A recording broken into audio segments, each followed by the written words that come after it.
Good afternoon, Virtual Aviation Nation. Grinelli here in the studio. I hope you're enjoying the show.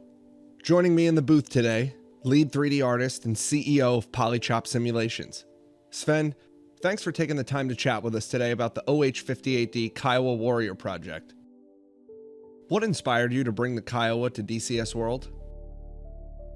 The inspiration about the OH58D Kiowa Warrior basically originates back to Longbow 2 of Janie's on my side. That was the first time I ever stumbled upon this aircraft, and this unique look of that ball on top of the rotor disc was always burned into my memory. And at some point, we were looking for new types of aircrafts that we could produce after the Gazelle. Yeah, I did my research, and I stumbled upon this aircraft again, and I thought in first place I thought it's a very interesting design, and a unique design, plus it's a small aircraft that has actually that mean look that you're looking for in these type of little attack helicopters. That was the first inspiration of it. What are some of the challenges creating a new flight model for helicopters in DCS? First of all, what goes into the research is to understand and learn the rotor dynamics in its fullest. That means you basically study everything you can get hands on about rotor dynamics. So in theory, you go through all the theoretical stuff that a pilot actually needs to fly an aircraft of that type. And then the next step is to understand the equations, the physical equations behind it, and put them into code and make them basically interact with your simulation. So in total, it's a lot of mathematical process in the background that you have to research and code. And the huge difference actually between an aircraft and a helicopter are that an aircraft is a fixed wing, has one basic, I would say, one wing in general that you have to calculate as a surface in total, and that it is not as dynamic as a helicopter. A helicopter, we like to refer to, is about 10 times harder to be coded and even to be understood than an aircraft, a normal fixed wing aircraft.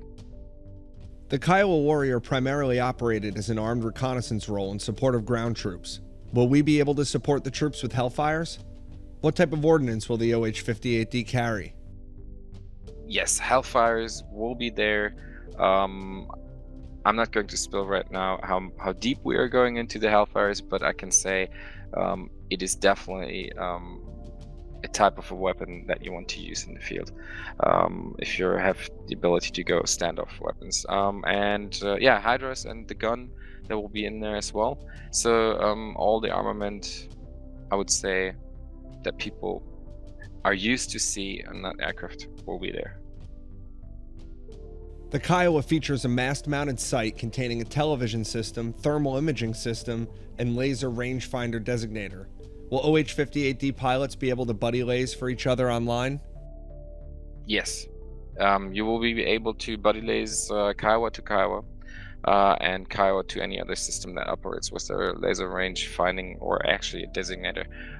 This has been tested by us already, and it works across all the DCS modules. Very nice, I can say, and very fluent. And so, yeah, it will be in there. Are there any plans for multi-crew functionality? For the Kiowa at the moment, we do not plan to have multi-crew out because there are many obstacles that have to be solved on our side and even inside of the network code itself of DCS. So we will see what we can do, but basically for the moment, it's not planned. What we do have instead is an AI pilot that you can have up or that actually can fly the aircraft, and it's already done, and we have already tested it. So this AI pilot is basically the option that you will have as a player when you operate in left seat, because it's this aircraft is meant to be operated by two-man crew basically, and so we decided, hey, since this will not be an easy aircraft to fly, in the first place. We made the call to go for an AI pilot option, which will also benefit for the single player gamers out there that actually want to fly just by their own. So they have a tool that will actually aid them in a proper way. What kind of role did the Kiowa community play in the development process? The community behind this aircraft, the rear aircraft, is actually a very big part of our project itself, and it's fair to say, without them, this project wouldn't go that well, or wouldn't even be at that point where it is right now. Their support through the past years, which started from first talks all the way into the research, what do we need, and all the learning curve that they actually had with us and we with them, was crucial to be at a point where we can say, this is actually an aircraft that we can recognize ourselves as being a Kiowa, and that the community people actually already recognize as one of the aircrafts that they've maintained. And our SMEs, what we call them, system matter experts, they're all former pilots or crew chiefs. We made the call that we do not want to have anybody in the alpha team involved that has not touched the aircraft or has not flown that aircraft, because we wanted to achieve that detail level on that aircraft that we, or actually they as a community, recognize the aircraft not just visually but also from the systems and the flight model itself.